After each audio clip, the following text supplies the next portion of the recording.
राम राम जी, आपका अपने YouTube channel advocate Kuldeep Malik team royal rifle पर बहुत बहुत स्वागत है। जैसा कि मैंने आप सब प्रॉमिस करी कि भाई आज कहानी सुनाएंगे राजू ठेठ की, उसी कड़ी में वीडियो आ जाएगी। इससे पहले मैंने कहानी सुनाई आनंदपाल सिंह की, आप लोगों ने बहुत प्यार दिया। नीरज भवानक कहानी सुनाई, उसको भी आप लोगों ने बहुत प्यार दिया। और मैंने हर वीडियो में बोला है कि आप भी कमेंट कर सकते हो कि आपको कौन सी कहानी सुननी है। जिस कहानी के कमेंट पर सबसे ज़्यादा लाइक होंगे उस व्यक्ति की कहानी मैं आपके बीच अगली वीडियो में लेकर आऊँगा। वीडियो शुरू करने से पहले हर बार तो मैं यही बोलता हूँ सब्सक्राइब करके बेल आइकन दबाओ, लेकिन आज मैं एक मैसेज भी देना चाहता हूँ कि ये जो मैं आज कहानी या वीडियो आपके बीच लेके आया हूँ, उससे आपको एक चीज़ सीखनी है कि आज के टाइम में चाहे कितने बड़े नाम थे, आनंदपाल सिंह, राजू ठेठ, बलबीर बनोदा, गोपाल फोगाट, इनमें से कोई भी इस दुनिया में मौजूद नहीं है, अपनी फैमिली के साथ मौजूद नहीं है। बड़ी बेरहमी से इनकी हत्या हुई, चाहे वो कोई भी था, चाहे वो पुलिस ने मारा, चाहे फिर वो आपसी गैंग वॉर में मरा। आज भी इनके परिवार वाले अपने लोगों को याद करके रो रहे होंगे। भाई, एक इंसान का जाना उसके परिवार वालों से ज़्यादा कोई नहीं समझ सकता। तो ये उन लोगों के लिए मैसेज है जो रील पे या फिर गानों में बदमाशी देख के अपने आप को सोच रहे हो कि हम भी ऐसे ही नाम करेंगे। तो मैं बता रहा हूँ, इससे बड़ा दुख आप अपने परिवार को कुछ नहीं दे सकते। तो सिंपली इसको take it as a message कि देखो भाई कहाँ से इनका ग्राफ कहाँ गया और कैसे एक दिन में कुछ लोग आते हैं और आपको कहाँ से और फिर कहाँ धड़ाम गिर देते हैं। चलो ज़्यादा बात नहीं करते, इस वीडियो को शुरू करते हैं। बहुत टाइम हो गया इंट्रोडक्शन में। पहले बात करते हैं कौन था राजू ठेठ। राजू ठेठ, जैसा कि आप नाम से ही समझ सकते हो, ठेठ उसके गांव का नाम था। राजस्थान शेखावटी रीजन का एक ऐसा किरदार था जिसने अकेले दम पर ना सिर्फ आनंदपाल सिंह बल्कि उसके संयोजक जितने भी थे, चाहे फिर बलबीर बनोदा या कितने भी हों, उनकी गैंगों से टक्कर ली और एक तरफा राज भी किया कई सालों तक राजस्थान की गैंगस्टरी पर। राजू ठेठ का जन्म उसके गांव ठेठ में हुआ, जाट समुदाय किसान परिवार में हुआ। राजू ठेठ शुरू से ही पढ़ने में ठीक ठाक था, स्कूलिंग पूरी करी और उसके बाद कॉलेज लाइफ स्टार्ट हुई। 1995 में राजू ठेठ कॉलेज गया। कॉलेज में उसने देखा कि एक एबीवीपी लीडर जिसका नाम था गोपाल फोगाट, उसकी बहुत तगड़ी सिस्टम से चलती थी। एबीवीपी लीडर था जो स्टूडेंट पॉलिटिक्स थी उसमें काफ़ी एक्टिव था और काफ़ी अच्छा नाम भी था। राजू ठेठ ने गोपाल फोगाट को एक तरह से अपना गुरु बना लिया और इसके बाद क्रिमिनल लाइफ जो है उसकी शुरुआत कर दी अपने, और इल्लीगल धंधे करने शुरू कर दिए। सबसे पहले जो उसका नाम आया वो आया इल्लीगल लिकर के में, यानी कि शराब बेचने के, उसमें इल्लीगली वो काम उसका बहुत अच्छा चलने लगा। उसके बाद उसकी मुलाकात बनोदा गांव के बलबीर बनोदा से हुई, जो कि एक दूधिया था, लेकिन था वो भी बहुत दिलेर। बलबीर बनोदा ने दूध का काम छोड़ दिया राजू ठेठ के कहने पर। उसने देखा कि दूध के काम में कुछ पैसा ना, जो पैसा है वो भाई इल्लीगल शराब बेचने में, माइनिंग वाइनिंग, इन कामों में, इल्लीगल कामों में, मतलब 2 नंबर के। और ये फैसला लेते हुए उसने भी एक तरह से राजू ठेठ की गैंग को ज्वाइन कर लिया। 1998 से लेकर 2004 तक इन दोनों को किसी ने हाथ नहीं दिया और एक तरफा इन्होंने शेखावटी रीजन में अपनी चलाई, चाहे दारू बेचना हो, चाहे आदमी मारना हो, चाहे कैसे भी कब्जे छुड़वाने हो, कब्जे करवाने हो।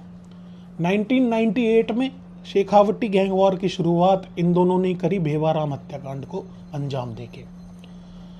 दोस्तों, जब आप सबको पता पैसा आता है, नेम आता है, फेम आता है, तो कहीं ना कहीं दरारें भी पड़ने लग जाती हैं और यही हुआ। 2004 तक इन दोनों की बहुत अच्छी चली। 2004 में सीएम बनी वसुंधरा राजे जी। उन्होंने लॉटरी सिस्टम शुरू कर दिया दारू का और सबको ठेके मिलने लगे। इन दोनों ने भी ठेके भरे और काफ़ी सारे ठेके इनके नाम आए। इनमें एक ठेका था जीन माता ठेका। जीन माता ठेका पर विजयपाल नाम का एक सेल्समैन था जो कि बलबीर बनोदा का साला था। वही सारा काम देखा करता था उस ठेके का। अब शेयर राजू ठेठ का भी था। राजू ठेठ की और उसकी कहासुनी हुई एक दिन। कहासुनी इस बात पे हुई कि राजू ठेठ को किसी ने न्यूज़ दी कि जीन माता ठेके पर सेल्समैन विजयपाल ब्लैक में शराब बेचता है और जो आपका धंधा है उसमें कहीं ना कहीं नुकसान कर रहा है। इस चीज़ को लेकर राजू ठेठ और विजयपाल में बहुत तगड़े वाली कहासुनी हुई और कहीं ना कहीं राजू ठेठ को ये बात बुरी लगी कि विजयपाल ने उससे उल्टा क्यों बोला। इसी कड़ी में राजू ठेठ ने अपने कुछ गैंग मेंबर्स के साथ मिलके 2004 में बलवीर बनोदा के साले चीन माता ठेके के सेल्समैन विजयपाल को मार दिया।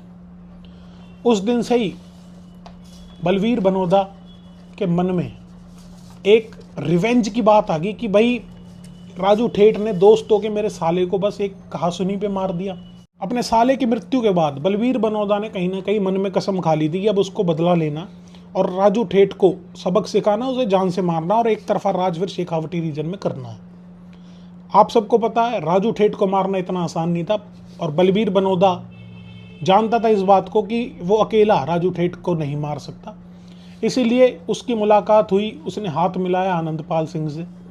आनंदपाल सिंह कौन है क्या है बहुत बार मैं बता चुका हूँ और आप सबको भी पता ही होगा। ये दोनों गैंग बलवीर बनोदा और आनंदपाल सिंह की गैंग मिल के इलीगल शराब और माइनिंग का काम करने लगे। राजू ठेठ गोपाल फोगाट को अपना गुरु मानता था। राजू ठेठ के साथ कहीं ना कहीं गोपाल फोगाट का सर पे उसके हाथ था।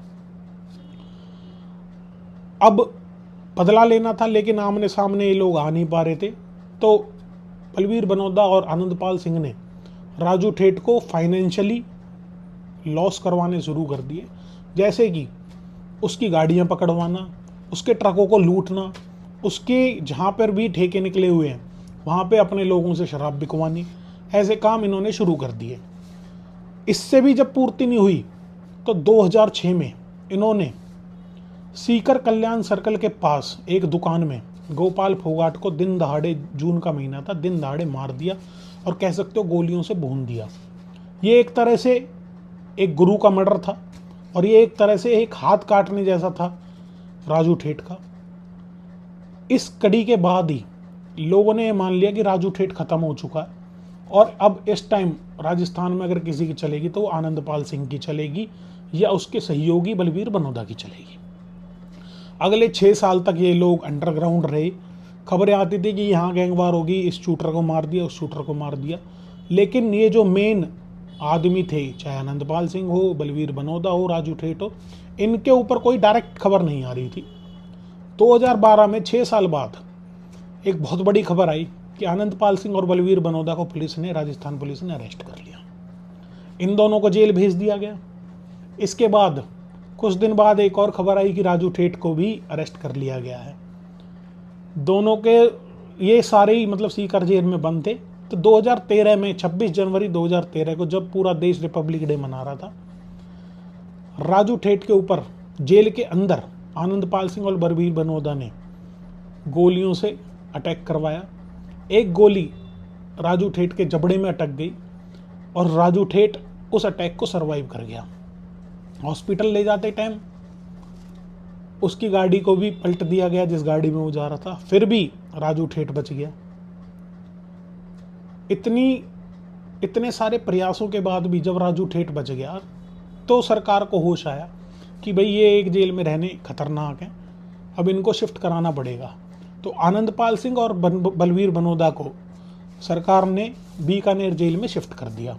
जब ये सब कांड हुआ था और जब हॉस्पिटल में एडमिट था राजू ठेठ, तो राजू ठेठ का एक भाई है ओमा ठेठ। ओमा ने ये कसम खाई कि अपने भाई का बदला लेना और जो भी जिसने भी फायर करवाए हैं आनंदपाल सिंह और बलवीर बनोदा, इनको जान से मारना है। अब एक तरह से अपने हाथ में जिम्मेवारी ले ली ओमा ने।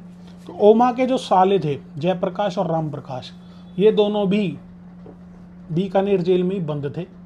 इन दोनों को ओमा ने वेपन सप्लाई करवाए और 24 जुलाई 2014 को आनंदपाल सिंह और बलवीर बनोदा के ऊपर अटैक करवा दिया, जिसमें बलवीर बनोदा ने आनंदपाल सिंह के आगे कूद कर आनंदपाल सिंह को तो बचा लिया लेकिन सारी गोली खा ली और बलवीर बनोदा की वहाँ पर ऑन द स्पॉट ही मृत्यु हो गई। ये राजस्थान गैंग वॉर का आप कह सकते हो, जैसे 3 मेन आदमी थे ना, आनंदपाल सिंह, बलवीर बनोदा और राजू ठेठ, तो एक कह सकते हो एक आदमी का मरना पूरे राजस्थान में एक बहुत बड़ी खबर बनी।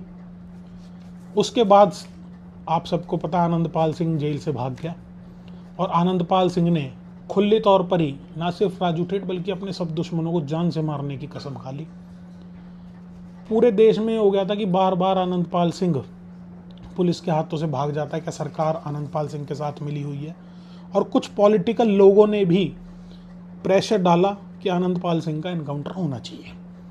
इसी कड़ी में 24 जून 2017 को चूरू डिस्ट्रिक्ट में एटीएस द्वारा आनंदपाल सिंह को मार गिराया गया। ये आप सबको पता ही होगा, कई बार खबरों में आया। इसके बाद लाखों लोगों ने सड़कों पर उतर के प्रदर्शन किए। इसमें कहीं ना कहीं जो आनंदपाल सिंह के करीबी लोग थे या उनके चाहने वाले थे, समर्थक थे, वो लोग राजू ठेठ का और कुछ पॉलिटिशियंस का, जिनका मैं नाम यहाँ नहीं लेना चाहूँगा, उनका नाम लिया कि ये जो एनकाउंटर हुआ है आनंदपाल सिंह का, ये फर्जी एनकाउंटर है। खैर दोस्तों, मैंने पिछली वीडियो में बोला, जो कांड एक बार हो जाता है वो हो जाता है। सरकार उस टाइम बोल देगी कि हम जांच कराएंगे, ये कराएंगे, बाद में कुछ नहीं होता। 2017 से लेकर 2022 तक 5 साल तक आनंदपाल सिंह के मरने के बाद राजू ठेठ एक इकलौता शेखावटी रीजन का डॉन था जिसकी एक तरफा चली। अब आप सबको पता है कि हर इंसान का टाइम एक जैसा नहीं रहता। दिसंबर के महीने में पैरोल पे बाहर आए राजू ठेठ को 5 युवकों ने, जो कि वहीं पे एक कमरा लेके रह रहे थे, स्टूडेंट बन के रह रहे थे, फोटो खिंचवाने के बहाने घर के बाहर ही बड़ी बेरहमी से गोलियों से भून डाला। ना तो अब आनंदपाल सिंह इस दुनिया में, ना राजू ठेठ इस दुनिया में, और ना बलवीर बनोदा, गोपाल फोगाट, कोई भी अब इस दुनिया में मौजूद नहीं है। और शेखावटी की ये जो गैंग वॉर है, कहीं ना कहीं, बेशक इनकी गैंग आज भी एक्टिव है, पर ये जो गैंग वॉर इनकी आपस में थी, कहीं ना कहीं ख़त्म हो चुकी है। क्योंकि आपने भी देखा होगा, आनंदपाल सिंह को मरवाने में नाम आया राजू ठेठ का, तो राजू ठेठ को मरवाने के बाद जो पोस्ट रोहित गोदारा ने फेसबुक पर डाली, वो उसमें साफ साफ लिखा था कि ये बलवीर बनोदा और आनंदपाल सिंह का बदला है। अगर इस गैंग वॉर के ऊपर कोई मूवी या सीरीज आगे चलकर बन जाए तो इसको आप लोग बड़ी बात मत मानना, क्योंकि ये बड़ी आप कह सकते हो रिवेंज से भरी हुई एक कहानी थी। दोस्तों, बहुत ही दिन लग गए मुझे स्क्रिप्ट को लिखने में, ये सब चीज़ें बनने में, तो इस वीडियो को आप लोग लाइक ज़रूर करना। और जो मैंने मैसेज शुरू में दिया था उस पर ज़रा गौर भी करना कि भाई गैंग वॉर ये सब देखने में, क्राइम की सीरीज़ या स्टोरी सुनने में मज़ा आता होगा, महसूस करोगे ना आप। फॉर एग्जांपल बता रहा हूँ, मैं एक वकील हूँ, मुझे लोग आके बताते हैं कि भाई मेरे ऊपर केस लग रहा हो यार, मेरी कुछ करवाओ, फैसला करवाओ, जमानत कराओ, जो भी है पेश करवाओ मुझे। मोस्टली तो पेश वालों की बता रहा हूँ। मैं कैसा क्या हुआ कि भाई तुम इतने डरे क्यों हुए? तो भाई वो लोग पता क्या बोलते हैं कि हम फरारी पे जब भी चलते हैं ना, तो घर के बाहर या फिर किसी होटल के बाहर जब हम रुके होते हैं, कोई गाड़ी आके रुकती है और उसके गेट खुलते या बंद होते हैं, तो हमें ऐसा लगे पुलिस आ गई। तो आप सोच सकते हो वो लोग कितना डरते हैं, क्या डर रहता है पुलिस का। तो भाई इस चीज़ को बरकरार रखो, be a good citizen, be a good family member, अपने परिवार से प्यार करो, अपने माँ बाप को प्यार करो। इसी के साथ इस वीडियो को यहीं एंड करते हैं। जय हिंद, जय भारत। दीप मलिक एडवोकेट ने सदा सबका